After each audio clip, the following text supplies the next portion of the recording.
एक तरफ कोरोना कहर बरपा रहा है तो दूसरी तरफ अंधविश्वास की आग इसमें घी का काम कर रही है। अंधविश्वास में जकड़े लोग मरीज को ना तो डॉक्टर के पास ले जा रहे हैं और ना ही टीके लगवा रहे हैं। गुमला के आदिवासी इलाके बनालात में इस अंधविश्वास ने अब तक 10 लोगों की बलि ले ली है।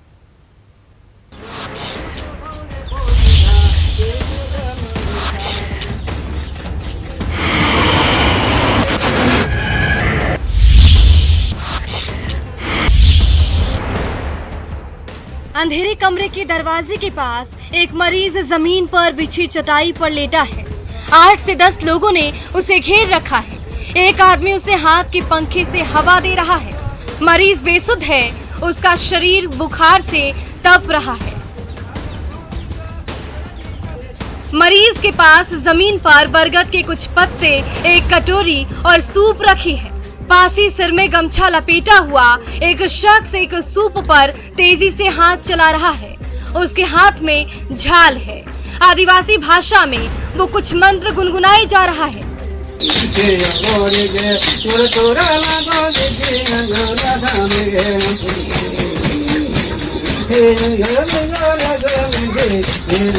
लोग टकटकी लगाए बैठे हैं। सबको चमत्कार का इंतजार है। ऐसा लगता है कि देवी देवताओं की कृपा बरसने ही वाली है। चमत्कार आकार लेने ही वाला है और जल्द ही जादू जैसा कुछ होगा। मरीज उठ खड़ा हो जाएगा। लेकिन कृपा बरसने में देर लग रही है। चमत्कार के इंतजार में लोगों की आंखें पथरा गई हैं। लगता है कि देवी देवता नाराज हैं, क्योंकि इससे पहले अब तक 34 भगत गुहार लगा चुके हैं।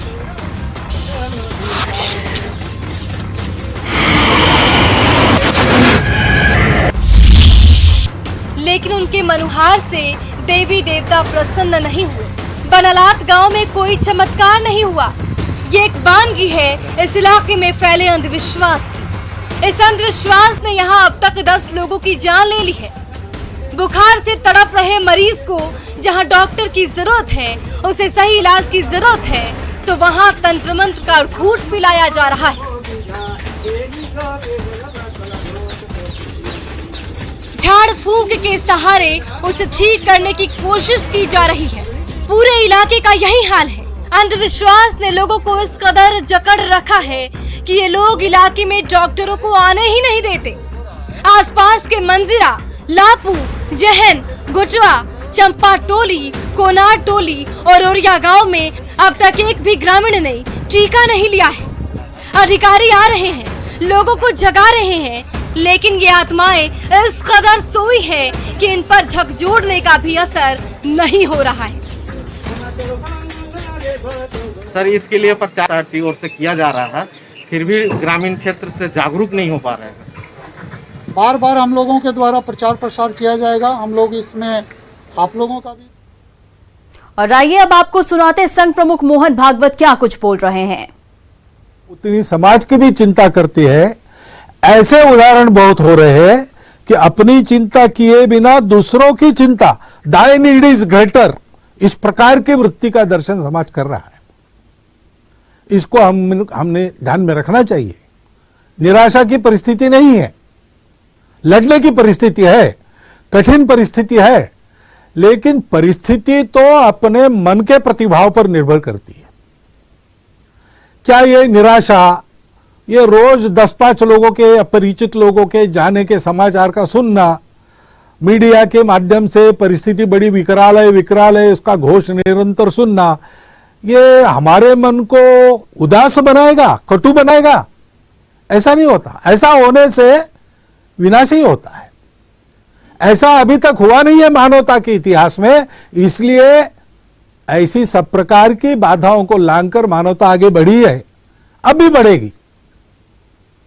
संघ के संस्थापक डॉक्टर हेडगेवार, उनकी किशोरावस्था में उनके माता पिता दोनों, ऐसी ही महामारी चल रही थी नागपुर में प्लेग की। उसमें स्वयं की चिंता किए बिना समाज के लिए काम करते थे। उस समय तो दवाइयां भी नहीं थी। अगर समाज की चिंता करेंगे तो निश्चित रूप से हम पर भी गाज गिरेगी, ये मानकर चलना पड़ता था। ऐसे समय में प्लेग के रोगियों की सेवा करते करते एक ही दिन में दोनों चले गए। डॉक्टर हेडगेवार किशोर आयु के थे, उस समय डॉक्टर नहीं बने थे, केशव कहे जाते थे। उस संवेदनक्षम आयु में उनके मन पर परिणाम क्या हुआ? क्या उनका जीवन आगे कटुता से भर गया, क्रोध से भर गया, निराश हो गए? ऐसा नहीं हुआ। इस वियोग के दुख के विष को पचाकर उन्होंने उसमें से संपूर्ण समाज के प्रति निरपेक्ष आत्मीयता का स्वभाव बनाया। जिनका जिनका उनके साथ संबंध आया है, विचारधारा से उनके हो न हो, लेकिन वो एक बात बता कहते हैं कि डॉक्टर हेडगेवार यानी स्नेह प्रेम, ऐसा उनका स्वभाव बना। जब विपत्ति आती है तो हमारी प्रवृत्ति क्या होती है? हम जानते हैं, हम भारत के लोग हैं, हम जानते हैं कि ये जीवन जरा मरण का चक्र चलते रहता है। मनुष्य एक न एक दिन जैसे पुराने कपड़े, मैले कपड़े छोड़कर नए कपड़े बदलता है, वैसे पुराना शरीर निरुपयोगी हो गया, उसको छोड़ देता है, दूसरे जन्म में आगे बढ़ने के लिए नया शरीर धारण करके आता है। ये जानने वाले हम लोग हैं। हमको ये बातें डरा नहीं सकती, निष्क्रिय निराश नहीं बना सकती। ब्रिटेन के पंतप्रधान बने चर्चिल, उसके बाद उनके कार्यालय में उनके टेबल पर एक वाक्य लिखा रहता था। वो वाक्य क्या था? Please understand that there is no pessimism in this office. We are not interested in the possibilities of defeat. They do not exist. हम हार की चर्चा में बिल्कुल रस नहीं रखते, क्योंकि हमारी हार नहीं होने वाली है। हमको जीतना है। संपूर्ण राष्ट्र को अपने उत्साह से, अपने वक्तृत्व से, अपने करने से चर्चिल ने इस मनस्थिति पर खड़ा किया कि चाहे जो हो, हम हारेंगे नहीं, हम शरण नहीं जाएंगे, हम जीतेंगे। गोड्डा के पथरगामा में शादी समारोह का आयोजन किया गया था। इसमें लॉकडाउन के निर्देशों की जमकर धज्जियां उड़ती दिखी। यहां सरकार की ओर से शादी समारोह में निर्धारित संख्या से अधिक लोग जुटे थे। वहीं डीजे बजाने की पाबंदी के बाद भी कानपुर आवाज पर लोग घंटों थिरकते रहे। इसी दौरान युवक और युवतियों के साथ महिलाओं ने भी मास्क नहीं पहना था और भीड़ का आलम यह था कि सोशल डिस्टेंसिंग की बात बेमानी लग रही थी। रात में लोग घंटों मेन रोड पर थिरकते रहे। इस दौरान कोरोना संक्रमण का खौफ लोगों में बिल्कुल नहीं दिख रहा था।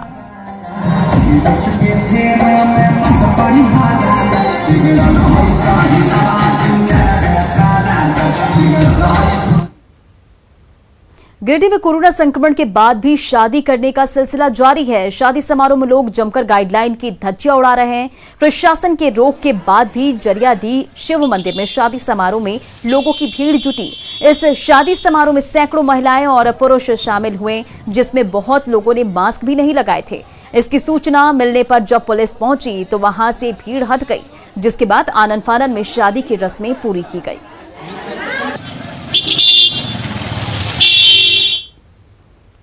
बोकारो के बेरमो प्रखंड के जारंगडी सब्जी बाजार में सब्जी विक्रेता और खरीदार दोनों सोशल डिस्टेंसिंग की धज्जियां उड़ा रहे हैं।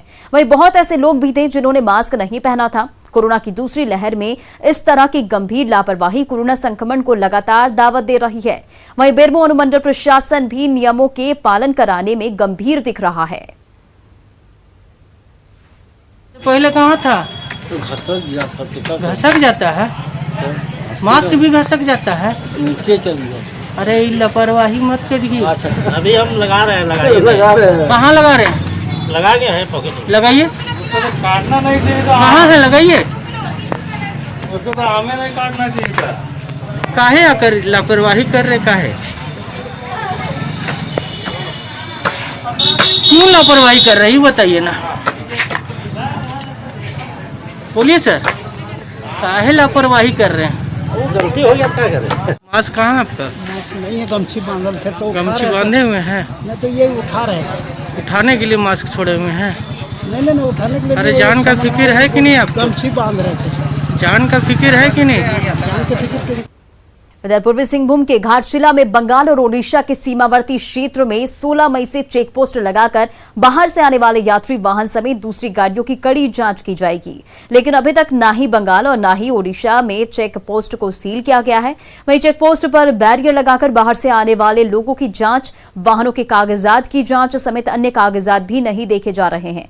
अभी तक कई प्रवासी मजदूर बिना रोकटोक के ही झारखंड में प्रवेश कर चुके हैं। अधिक जानकारी दे रहे हैं घाटशिला संवाददाता प्रभंजन कुमार। हम इस वक्त झारखंड और उड़ीसा के ठीक बॉर्डर पे हैं। यह जामचुला उड़ीसा का यहाँ पर सीमावर्ती क्षेत्र है और यहीं से उड़ीसा से जो भी यात्री वाहन हो, चाहे बड़े वाहन हो, इस जामचुला गेट के माध्यम से ही झारखंड में प्रवेश किया जाता है।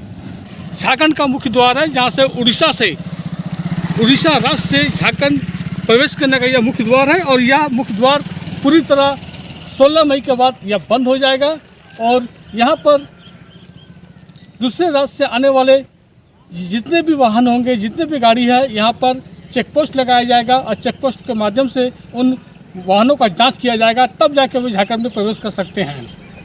फिलहाल अभी यहाँ पर किसी तरह का कोई चेक पोस्ट नहीं है और मैं आपको वह भी दिखाने का प्रयास करता हूँ कि बड़ी आसानी से यहाँ पर दूसरे राज्य का जितने भी गाड़ी है, बड़ी आसानी से वे झारखंड में प्रवेश करते हैं। कई ऐसे प्रवासी मजदूर हैं जो उड़ीसा से झारखंड बिना रोक टोक के इस राज्य में प्रवेश कर चुके हैं।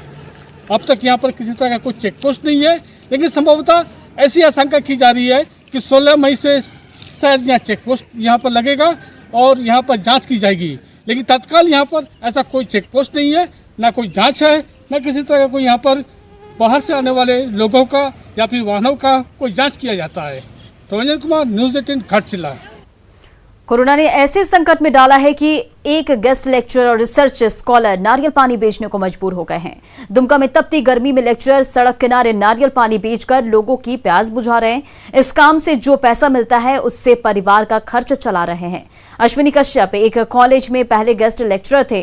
जो पैसा मिलता था उससे घर परिवार चलता था, लेकिन लॉकडाउन के कारण कॉलेज में पढ़ाई बंद हो गई। वहीं जो जमा पूंजी थी वो भी जनवरी में खत्म हो गई। मजबूर होकर किसी तरह से कुछ पैसे की व्यवस्था कर नारियल पानी बेचना शुरू कर दिया। इससे जो आमदनी होती है उससे परिवार चलता है। जहां पिछले 1 साल से शिक्षण संस्थान जैसे कोचिंग संस्थान और निजी स्कूल सहित जो घंटी आधारित शिक्षक है उन पर अब रोजी रोटी की समस्या सामने आ गई है। एमएससी करके रिसर्च स्कॉलर है, पीएचडी रिसर्च स्कॉलर सिधो कानू मुर्मू यूनिवर्सिटी दुमका में डिपार्टमेंट ऑफ फिजिक्स में। लगभग मार्च से ही हम लोगों का शिक्षण संस्थान, स्कूल, कॉलेज सारे कुछ जैसा कि सर्वत्र ज्ञात है कि बंद है। 1 साल से जो भी हमारा सेविंग्स था इस जनवरी तक ख़त्म हो गया, जो कि भाड़ा के रूप में था, अपना खर्चा के रूप में था और इस बीच में तो कोई सोर्स ऑफ इनकम रहा नहीं। इस साल 2021 जब आया तो सब हमको लगा कि नहीं भाई इस बार और अच्छा से पुरजोर तरीक़ा से काम करेंगे। बट जैसे ही मार्च में शिक्षण संस्थान खुलने का आदेश नहीं हुआ कि अप्रैल से गवर्नमेंट ने लॉकडाउन लागू कर दिया। अब उसके बाद हमारे पास कोई सोर्स ऑफ इनकम नहीं रहा कि हमारे यहाँ अब खाएंगे तो क्या करेंगे, खाएंगे या क्या करें समझ में नहीं आ रहा था, जिसके वजह से अल्टरनेट सोर्स हमको ढूंढना पड़ा।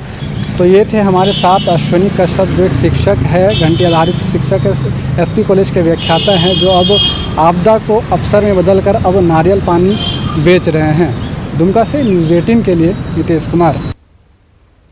कोरोना से बचने के लिए दवाई और कड़ाई के मूल मंत्रों को भूलना नहीं है। प्रधानमंत्री नरेंद्र मोदी ने देशवासियों से एक बार फिर अपनी बारी पर कोरोना टीका लेने की अपील की है।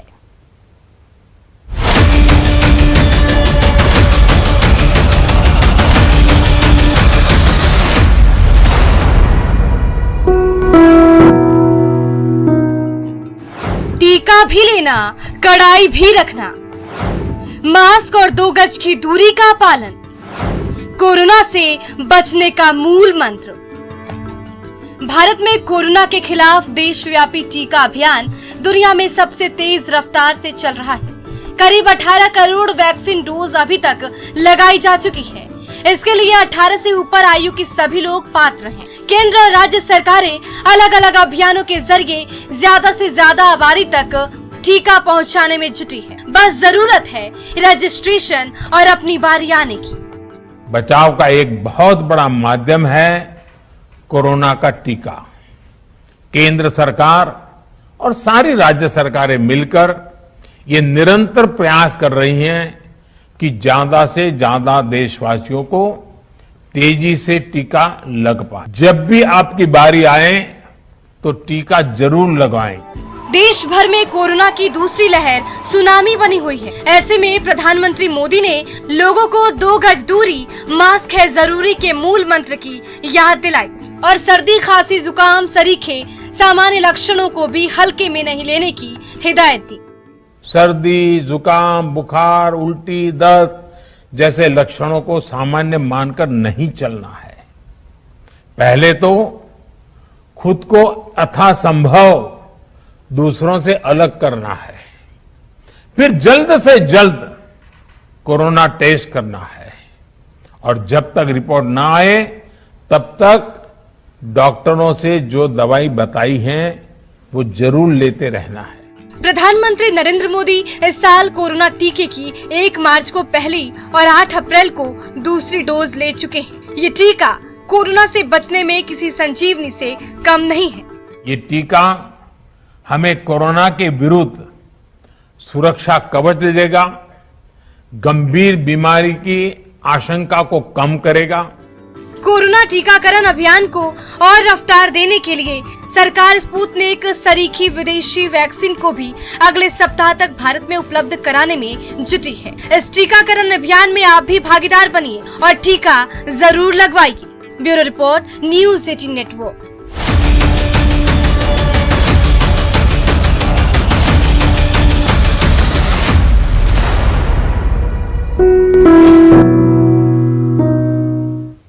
फिलहाल जोहार झारखंड में इतना ही। आगे देखिए बहस बिहार की।